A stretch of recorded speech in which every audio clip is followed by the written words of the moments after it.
मैं अपने वालिदैन के साथ इस्लामाबाद गई हुई थी। हमारा कराची वाला घर बिल्कुल खाली था, जहां मेरा 17 साल का भाई यासिर घर पर मौजूद था। हम लोग वालिद की छुट्टियों की वजह से इस्लामाबाद आए हुए थे। मुझे इस्लामाबाद देखने का बहुत शौक था। वालिद ने 1 महीने की छुट्टी ली। हम लोगों ने इस्लामाबाद की खूब सैर की। ये सर्दियों का मौसम था। डांसिस की वजह से मेरी तबीयत खराब होने लगी। मुझसे इस्लामाबाद की सर्दी बर्दाश्त नहीं हो रही थी। एक ही किस्म के सर दर्द और नज़ला ने मुझे पकड़ लिया था। तभी मैंने फैसला किया कि मुझे घर वापस जाना चाहिए। मेरी माँ ने मुझे खाला के साथ वापस घर भेज दिया, क्योंकि मेरे वालिद और वालिदा वहाँ कुछ दिन मज़ीद रुकना चाहते थे। रात के तकरीबन 11 बजे का वक्त था जब मैं घर पहुंची और घर का दरवाज़ा बजा। घर का दरवाज़ा पहले से खुला हुआ था। ये देखकर मैं हैरान हुई कि यासिर किस तरह इतना गैर जिम्मेदार हो सकता है। मेरे हाथ रखने से दरवाज़ा खिलता चला गया। मैं घर में दाखिल हुई। सारा घर बिखरा हुआ था। भाई के कमरे से मुझे बोलने की आवाज़ आ रही थी।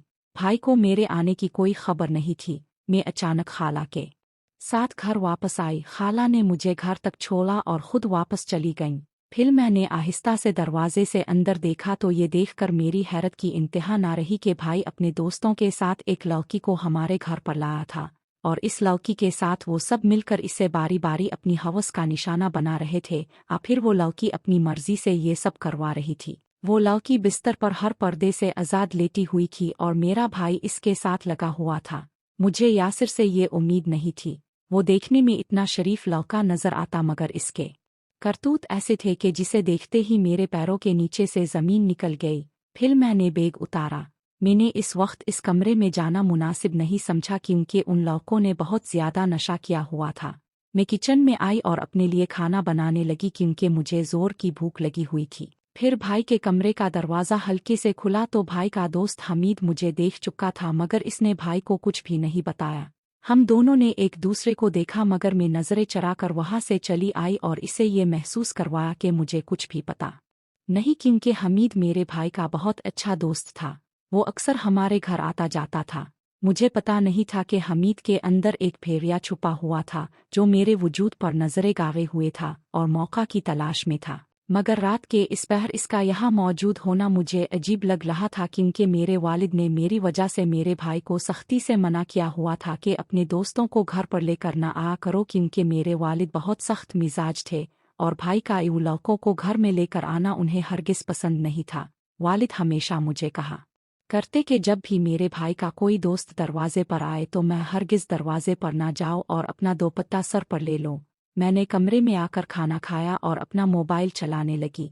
तभी आहिस्ता से मेरा दरवाज़ा खुला और हमीद अंदर चला आ। हमीद बहुत अजीब हालत में था।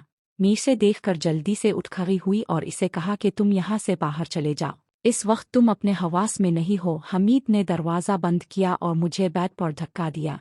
अब मेरे माथे पर पसीना आने लगा था और मुझे हमीद से बहुत डर महसूस होने लगा। मेरी उम्र 19 साल थी और मेरी मंगनी भी मेरे कज़िन के साथ तय हो चुकी थी।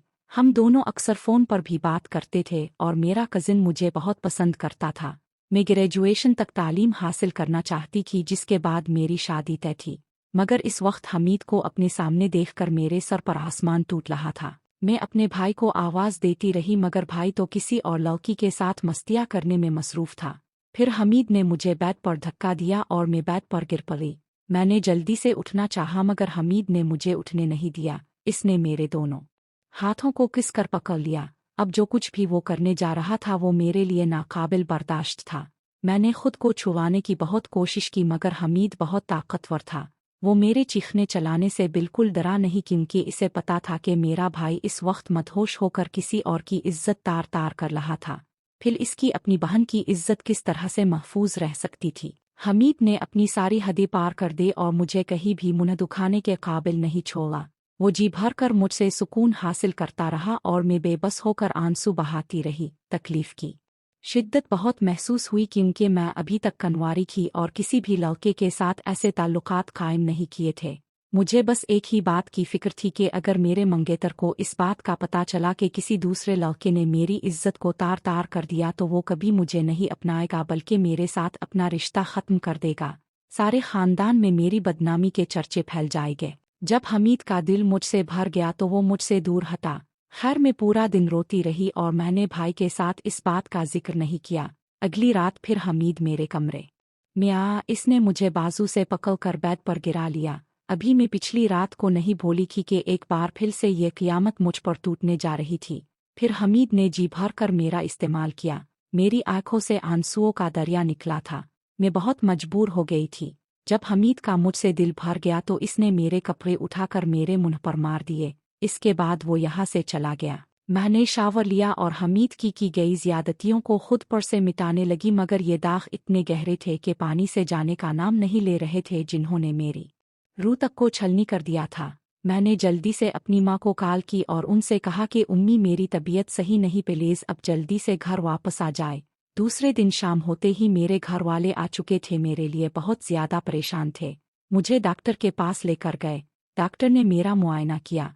मैं शदीद बुखार में मुब्तला थी, मगर मेरा दर्द किसी को नजर आने वाला नहीं था। मैं किस तरह अपनी माँ को ये सारी क़यामत जो मैं गुजार कर आई थी वो बताती।